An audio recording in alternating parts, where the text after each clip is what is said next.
Hello everybody, welcome to another Eternal Deck Tech. I'm sure you're as excited as I am for the release of Set 5. You can tell that I'm a little excited because we're sitting here on 56,000 shift stones at this point.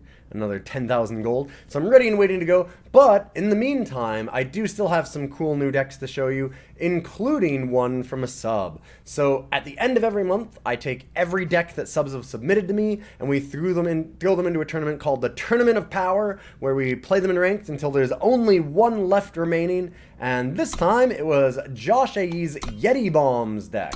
So we're going to go into that really quickly here and take a look at what the deck is, and then we'll play it in ranked a few times. So the idea of this deck is to run like a bunch of really low cost creatures, so essentially like a Skycrag kind of idea, but also to...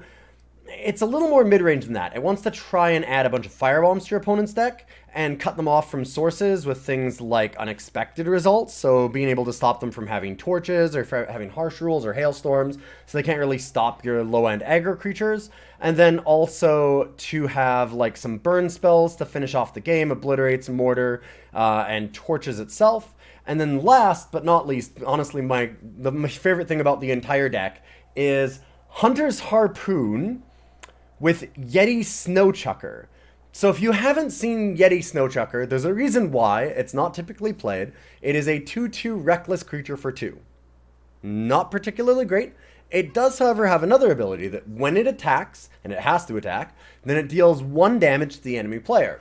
So if you combine that with Hunter's Harpoon, when the wielder hits the enemy player, draw a card, you can combine it and then get 2 extra cards a turn. A lot of the wins that we had were just Yeti Snowchucker into Ixton Merchant, into Hunter's Harpoon, draw 2 cards for like 2 or 3 turns, then they kill the Snowchucker, but I'm up like 6 cards. So we just like Mortar and Torch and Obliterate until they're just dead. So there's some really cool things that you can do with the deck. If I were to make some changes to it myself, I would probably try and take out like the Flamebelchers and maybe add in some more Champion of Furies and maybe even some Wumps and go heavier into the actual Yeti side of things, like try and add in more Snowcrust Yetis and things like that. And the Hunter's Harpoon I would absolutely keep. Cauldron Cookbook is generally not so good in aggro decks, but this deck is kind of a weird mixture where it'll be aggro early on, but then it becomes more of a burn deck where it's got the mortars and it's got the torch and obliterates and all those kinds of things. So it's actually pretty good in this deck. I don't mind it here. And yeah, I think the deck is pretty fun. I would probably put... yeah, there's the boar in the sideboard and everything, which is perfect. So you can pop Aegis and, of course, get rid of like all of the real problematic cards that are running around right now. Cauldron Cookbook.